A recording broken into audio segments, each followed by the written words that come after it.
सतगुरु अजित बसुमतारी बिथांनि जिउ जारिमिननि लाइसि सेबखांनो थाखाय बिटिआर सरकारनिफ्राय 1 लाख रां होदों।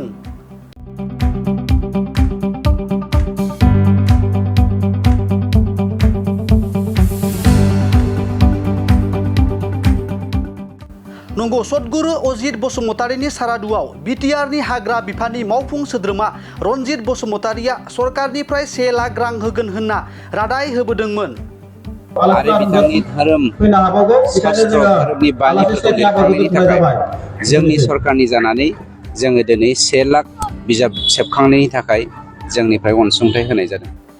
आरो बे रादाय होबोनाय बायदियैनो दिनै चिरां आस्राबारियाव सतगुरु अजित बसुमतारी बिथांनि जिउ जारिमिननि लाइसि सेबखांनो थाखाय 1 लाख रांखौ गथायनानै होबाय।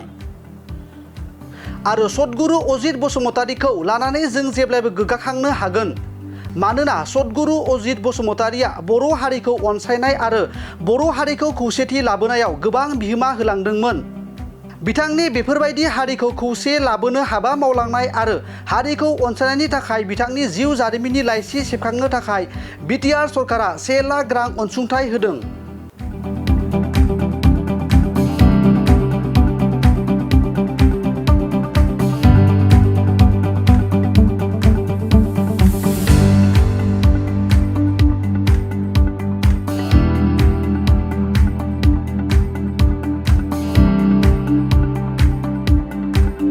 मोनसे गोजोनथाव खौरां, बिए सेथि सेमिस्टारनि थाखाय गसाइगावनि जारागुरि गबिन्द बसुमतारी कलेजाव मुं थिसननाय हाबाफारिया सोलिगासिनो दं।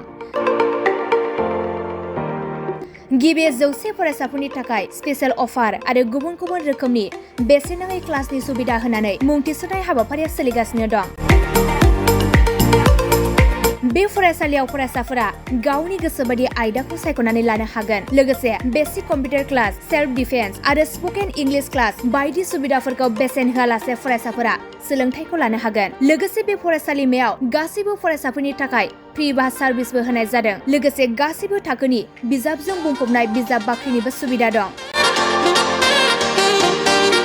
आरो बे खेबनिफ्राय एग्जाम सेन्टार हिसाबै फरायसाफोरा गावनिनो आंगो गबिन्द बसुमतारी फरायसालिमायावनो आनजाद होनो हागोन। बिनिखायनो गासैबो जौसिन फरायसालिनिफ्राय उथ्रिसारनाय फरायसाफोरखौ गबिन्द बसुमतारी फरायसालिमायाव खम बेसेनावनो एडमिसन लानानै गोबां सुबिदाफोरनि खाबु लानो हागोन। बांसिनै मिन्थिनो थाखाय 9101784754 70022 71929 97066808878 नम्बराव नोंथांमोना खौरां लानो हागोन।